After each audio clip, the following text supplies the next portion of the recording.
Across the globe, 2,800 dedicated soldiers and civilians at 23 locations in 11 time zones stand ready. This is SMDC.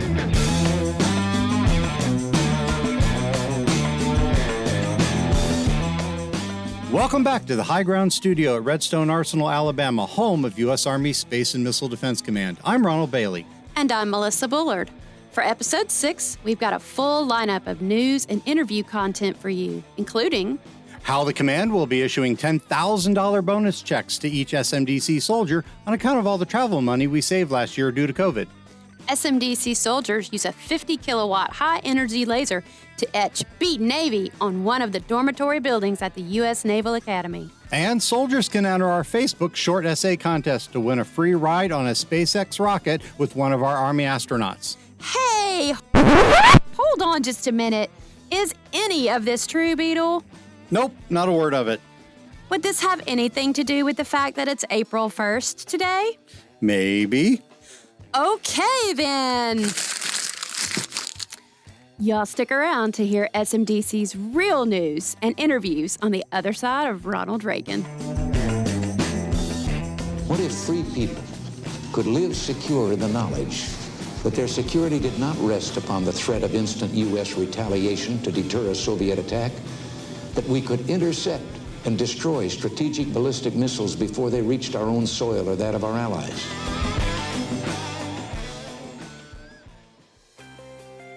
Okay, somebody go perform CPR on Lieutenant General Karbler and see if I still have a job. Anyway, here we are at Episode 6, which should be hitting the net in April 2021. Melissa, thanks for joining me.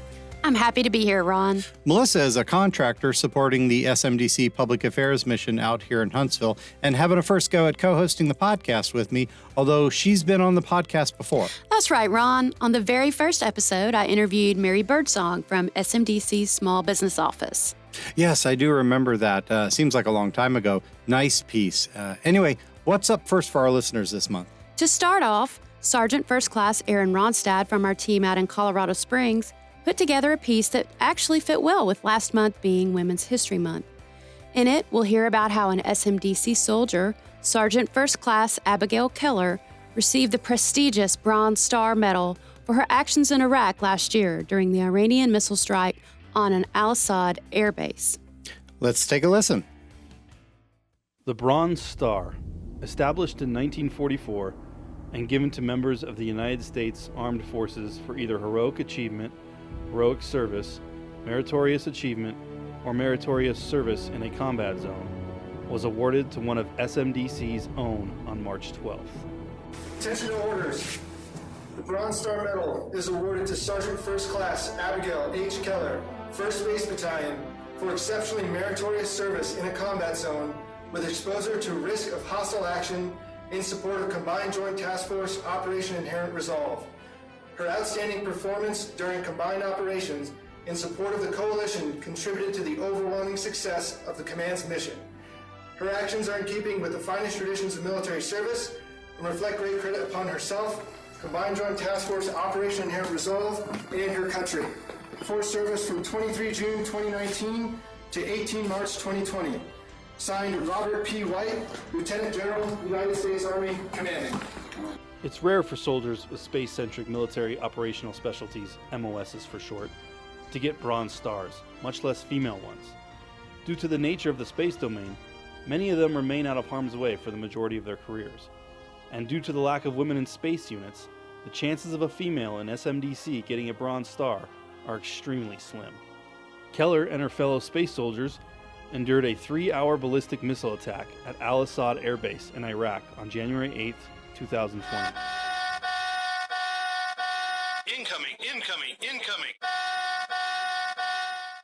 Keller, the detachment NCO, organized and moved her soldiers to safety, displaying a cool, calm and collected demeanor during the night's attack, and praised their actions under fire. When the ballistic missile attack happened, everybody demonstrated excellent resiliency in the face of such a massive attack, like something like that. It was terrifying, but you do what you have to do to take care of your soldiers and to make sure everybody's okay.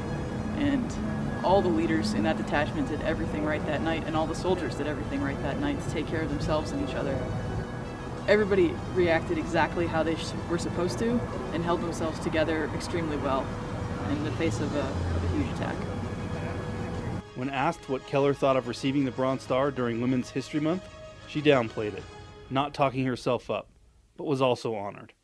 I happened to be the detachment sergeant there at the time, and I just so happened to be a woman, so it's just coincidence, I guess. Keller then touched on being a female in a male-dominated MOS.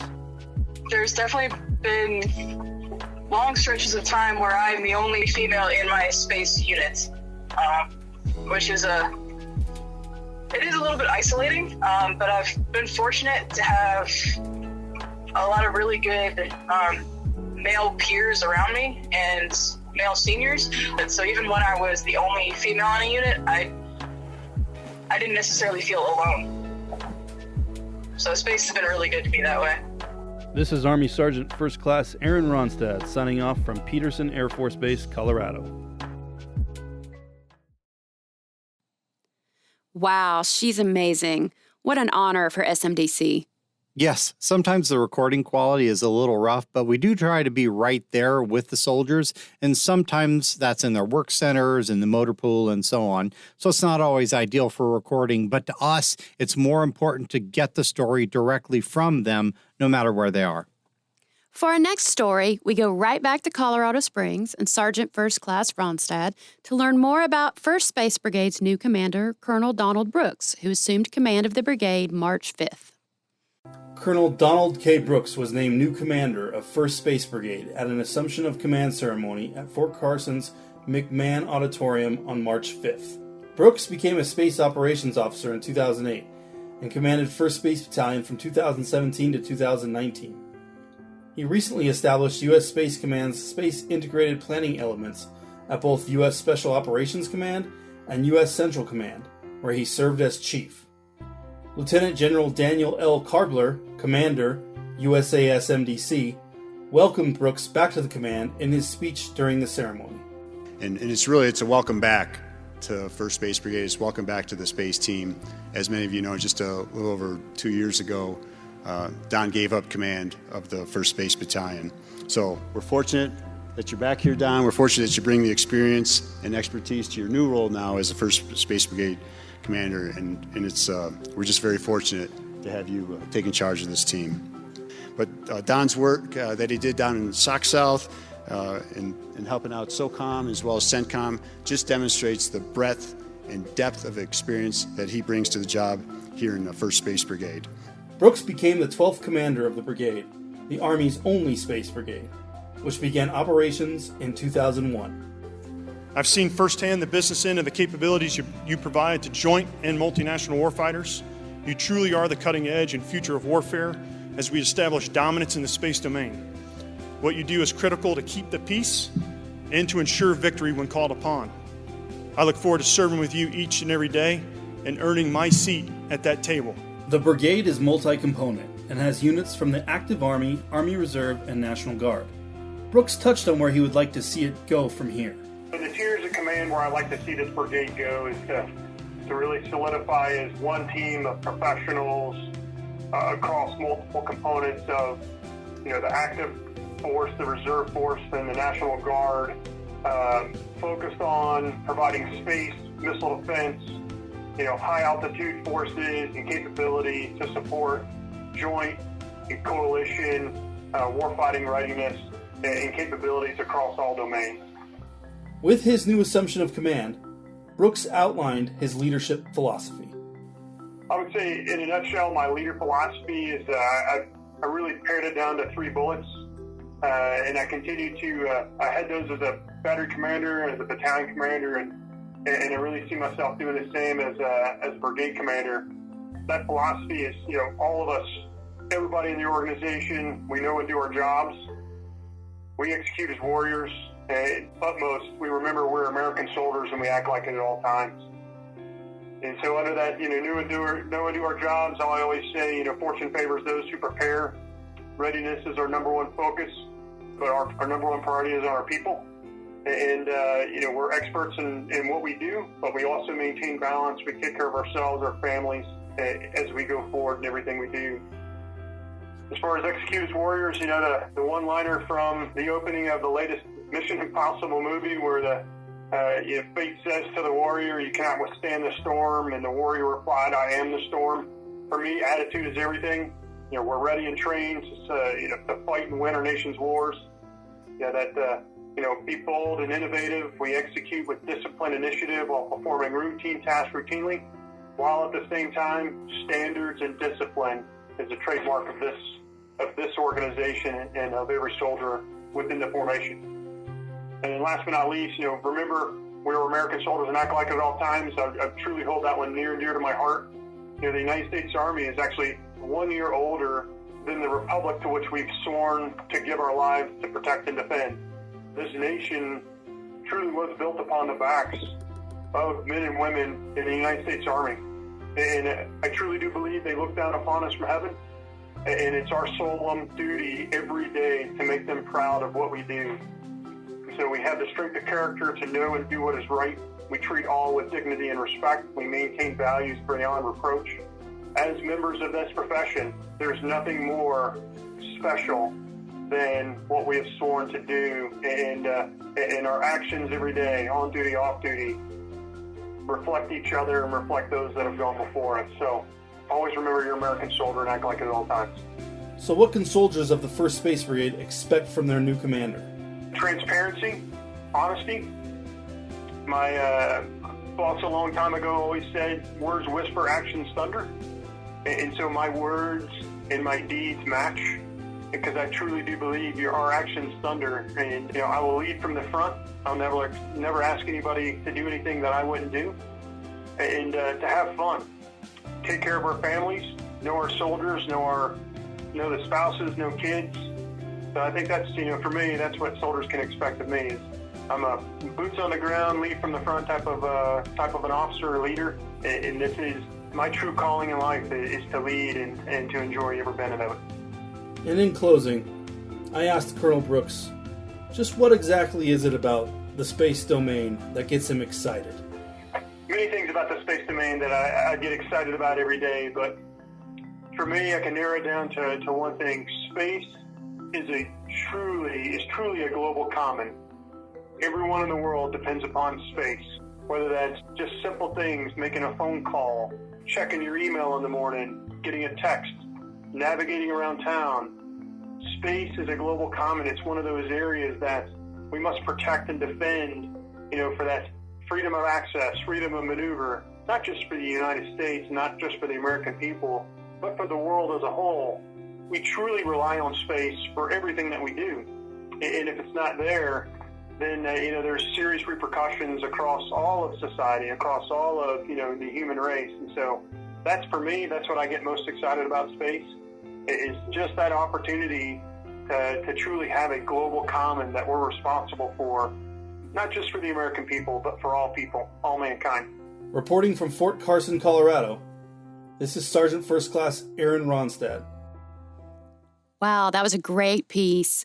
Words whisper, actions thunder. Love that. Great words to live by. I am the storm. I think I like that part best. We're on a roll here, so let's jump right into the next one. What do we got next to keep the momentum going, Melissa? Well, we are going back to Sergeant Ronstadt. It's like his own episode so far this month. But this time, he's going to explain the Sergeant Audie Murphy Award and the Sergeant Audie Murphy Club, which recently inducted several new SMDC soldiers out in Colorado Springs.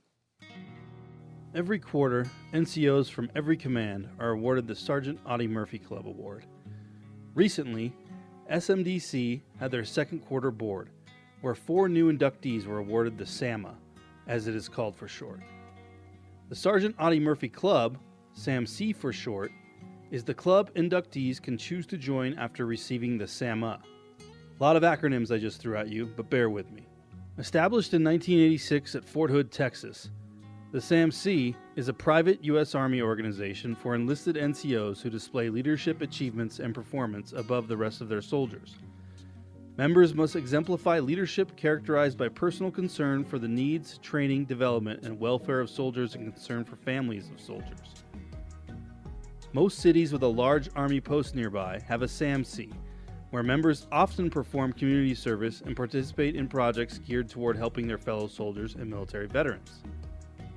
The Pikes Peak Sergeant Audie Murphy Club is the Colorado Springs-based chapter and is headed by First Sergeant Eugene A.K. Patton with the Colorado Army National Guard. I sat down with First Sergeant Patton and got the lowdown on the club. The Sergeant Audie Murphy Club is the top 10% of the NCOs within the Army. It is a leadership club. It's all about developing leaders within the Army and the NCO Corps. So why would soldiers want to strive for the Sergeant Audie Murphy Award? One of the big reasons is to help out your community, your fellow soldiers, retirees, veterans. Most of our dealings are with the veterans within the community. One of the big benefits I got, as you can see, I'm a first sergeant, and I think the Audie Murphy Club actually helped me develop into that position because it's all about leadership. It's not a simple question and answer board. It's about how you can take care of soldiers. When you go through the board, you'll get one question that could lead down a real big rabbit hole if you don't know the right answers or how to actually take care of your soldiers. And it's a prestigious club. It's not just something you wear, it's something you are. As far as the process to get inducted into the club goes, Patton had this to say. It's a pretty grueling process. There's 4 phases. The first 2 phases come from your local command, and then you go through your battalion or brigade for the phase 3, and then you sit in front of CSM Dotson for phase 4, and then once you're selected, you become part of the club. I then asked Patton what some of the questions soldiers could be asked during the boards. It could be as simple as a soldier gets into a car accident. What's the first thing you do? You reach out to the family, you make sure the soldier's okay, you take care of, the soldier and his family.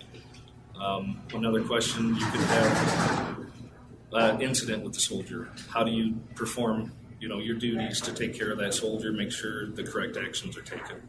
And like I said, it could go from one simple question, and you could be talking about 30 minutes on that one question. And what exactly do soldiers get when they pass all the boards? You get a medallion that you can wear with your dress ASUs. You get a certificate. Usually you get like an ARCOM, but then you can be inducted into our club, and that's where you start volunteering in your community. We meet twice a month typically. COVID's kind of stopped that, but we normally go out and volunteer throughout the community. Sergeant First Class Roxanne Nissen of SMDC is the secretary for the command's Sergeant Audie Murphy Board. Well, it's supposed to be a leadership excellence board, so you don't just get it handed to you. So just because you go to the board doesn't mean you're going to get it, right? You have to really set yourself apart from your peers. And like the board members look at everything. So they look at the last 3 NCOERs. They look at PT score, weapons score. It's a total soldier concept thing. So essentially, we're looking at like the top of the top for you to be an Audie Murphy awardee. So normal like studying, you really got to know your Audie Murphy facts. You really got to memorize the bio. So there's quite a bit of memorization that goes into it. And then just practicing answering those leadership style, situational based questions. And oftentimes you got to figure out how to get yourself out of a rabbit hole. Nissen is also a member of the Pikes Peak SAMC and reflected on what intentions soldiers should have when they strive for the award. It does set you apart from your peers, right? Like any special badge or medallion would, although that's not the whole point of you getting the Sergeant Audie Murphy Award. It's not. The whole point of you doing it is because you want to continue to give back to the community and you want to help mentor others and participate in leader development and things like that, right? A benefit to that is it sets you apart and it could help with promotion. But somebody that comes in and is like, oh, I'm only going to do this to get promoted and then I'm not going to participate in anything else, that's not what that's about. For more information on the Sergeant Audie Murphy Club, visit the Audie L. Murphy Memorial website at audiemurphy.com/SAMC. This is Sergeant First Class Aaron Ronstad reporting from SMDC at Peterson Air Force Base, Colorado Springs, Colorado.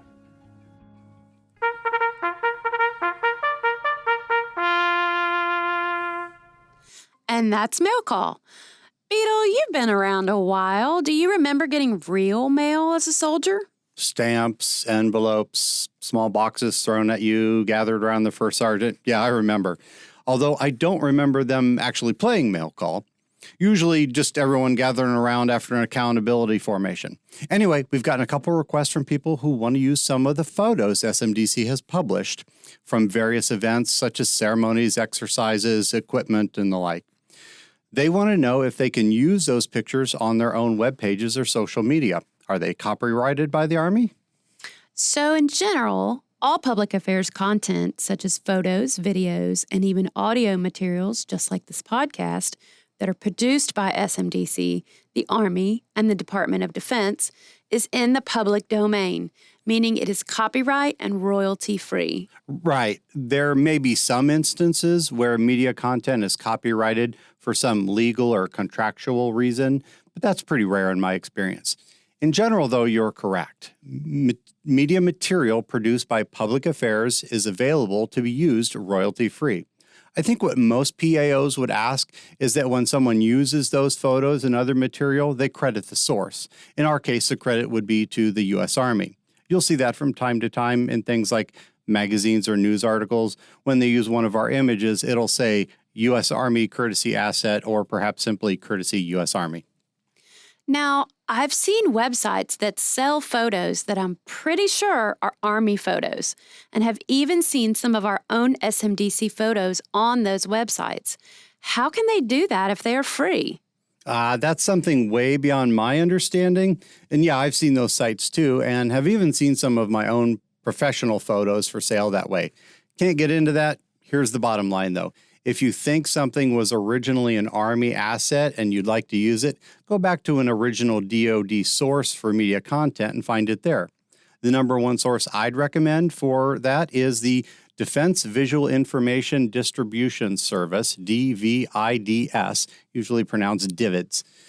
That's a great place to find official Army and other DoD media content available to the public. SMDC even has its own page within DIVIDS, dividshub.net, where you can find almost all of our articles, top photos, videos, and even episodes of the High Ground podcast.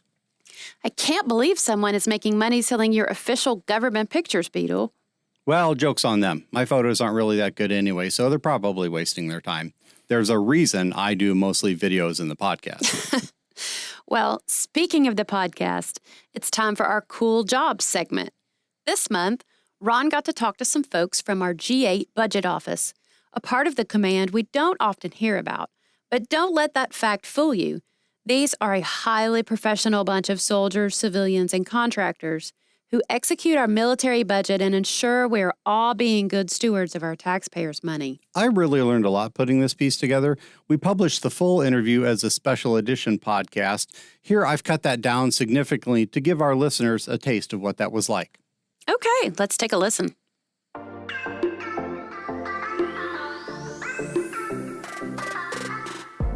Hello, everyone, and welcome to another special edition of the High Ground podcast from U.S. Army Space and Missile Defense Command. I'm Ronald Bailey. Today, we're talking money, all its different forms, and how we manage it to support SMDC's various missions and also to be good stewards of the taxpayers' money. And that means we'll be talking to folks from our G8 budget office. Today, I'm fortunate to have Colonel Sam Glover, SMDC's own G8, in the office, and on the phone, we have Farah Eckwurzel, a budget analyst from the mighty G8 team here at SMDC. Colonel Glover, can you introduce yourself briefly and give us a little background so the folks can get to know you a little? Yes, good afternoon. I'm Colonel Sam Glover, a United States Army soldier and currently a finance comptroller, but I've had one of those unique journeys that I've been both enlisted and also a career as an Army aviation officer, a senior aviator at that. Got a chance to fly both the Black Hawk TH-67 and also the OH-58. So just a great opportunity training students and flying and protecting our nation. Now, Farah, you are a budget analyst. Is that the correct term? And I know there is a civil service series number that goes along with that. That's correct, Ron. A 560 budget analyst. So I joined the Department of the Army Civilian Service in 2011 as a budget analyst intern with the Army Contracting Command located in Warren, Michigan. Colonel Glover, back to you for a couple of minutes. G8s are well represented across virtually every Army organization above brigade levels. What do you consider the most interesting or difficult about what the SMDC G8 team has to deal with that maybe isn't the same with other general officer level organizations? You know, the great thing about it is, being an Army soldier, I've worked everything from a platoon leader all the way up to a company commander through the division and the corps levels. So to be here at SMDC and have special operation experience, this is sort of like a special operations unit, being that you have the great opportunity to deal with the tactical warfighters, but you also get a chance to help with technology as far as our tech center, as well as work with our center of excellence as far as the education, but particularly being multi-compo of having both operations, reserve, as well as active duty. So that piece is exciting, but then you add being able to fund astronauts on top of that. It's a pretty cool venture. But I would like to say our mission as comptrollers here within SMDC is pretty exciting as well. Most comptroller units you'll have is a budget person, and you may have a accounting team as well too. But the great thing about our SMDC team is we have not only the budget and accounting team, but we also have a POM team, a force structure, a resource management and systems team, as well as we have a contract division. All of these are very pivotal because they allow you to streamline the process so you have one-stop shopping when it comes to finance professionals taking care of the mission, and we're really excited about that. G8 is at the general officer level. For lower echelon units such as battalions, companies, detachments, staff sections, and so on, they probably don't deal with the G8 in a holistic manner, but I'm guessing they might deal with some of those teams and team members within G8. Well, you know, the face of our organization in many cases is our budget analyst. The great thing about that budget analyst is their interaction day to day with either the G4 or with someone on the staff that's trying to get something paid for. Farah, Colonel Glover mentioned that budget analysts are kind of the face of G8. I'm also guessing that you work with outside organizations to do some of that coordination. Who is it that you deal with? You know, who are your primary portfolios or customers? Look at myself specifically. I primarily internally work with the G6 communications team and also the G3 operational team as well to fund a lot of their requirements, and also just working with other customers on a day-to-day basis. Example could be Big Army, the Air Force Command, working with the National Guard Bureau, and also dealing with the Missiles Defense Agency located at Redstone Arsenal. Colonel Glover, in any occupation or business, there are always some commonly held misconceptions or misunderstandings. For military pilots, as an example, all they do is fly all day, every day, which is far from the truth. What do you believe is the most common misconception or misconceptions about the function of G8? The wild rumor, I think, particularly when it comes to finance and comptrollers, we take care of funding the mission of SMDC, Space and Missile Defense Command, and its personnel operationally. But when you deal with mill pay, that deals with our finance depots that take place here, and most folks will have a one-stop shop or somewhere that deals with a local finance. But that mill pay is usually taken care of by that finance office. But when it comes to a TDY, we would make sure operationally that you supported us on an operation and you get paid for that operation. When you look at trying to take care of adding some type of new system or program added to our organization, you know, our organization may have tanks, so we don't pay for the tank because a program manager would do that. Same thing when it took place with a satellite. But what we would pay for is the operational support, or we would pay from the standpoint of any system or thing that we may add to it to try to add mission capability to our unit to take care of our warfighters. Farah, here's a big one. Why does what you do as a budget analyst and a member of the SMDC G8 team matter to the Army and SMDC?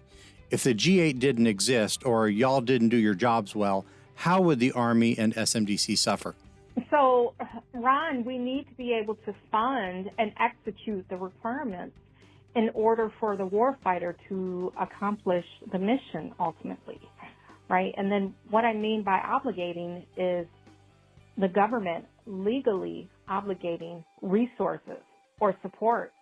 You know, without us and managing money, support services will not be provided. The mission will not be completed. And there's an additional comment I want to add to this. Cost savings. We have to be able to provide guidance on cost savings. getting that same product at a lower price. Okay, last word still to you, Farah. Finance is something generally way off most people's radar and not something looked upon as necessarily very exciting. But I have to say how much I've enjoyed listening to both your and Colonel Glover's excitement and passion for the finance mission. To that point, what excites you about it? What makes you want to get up every morning and do what you do? Okay, what gets me going in the morning is, being able to get online and communicate with all of my customers around the world and the soldiers, being able to collaborate with soldiers and the non-finance people to getting the problem solved, the mission accomplished, networking every day with so many customers, and work to solving the problem. And ultimately, this builds Army readiness around the world. And that's what excites me.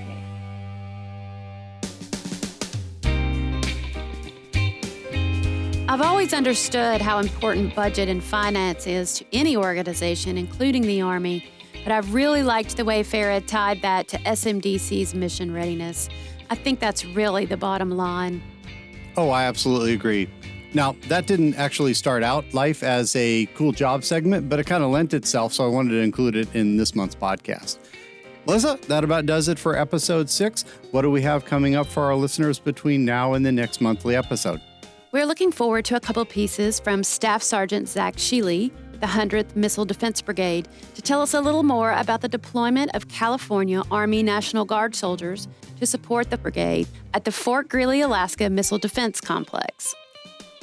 We're also looking forward to completing the new Ronald Reagan Ballistic Missile Defense Test Site video later this month. Check out our social media for its publication. And for our internal SMDC audience, be sure to check out the recently published Command Highlights with a good deal of additional content of interest to the command. This month highlights the headquarters special staff. Hey, we're done. Melissa, thanks for joining me. My pleasure. I'd invite everyone to tell your friends and coworkers about the podcast and check out our webpage, www.smdc.army.mil. From the High Ground Studio at Redstone Arsenal, Alabama, I'm Ronald Bailey. And I'm Melissa Bullard. Thanks for listening. This is SMDC.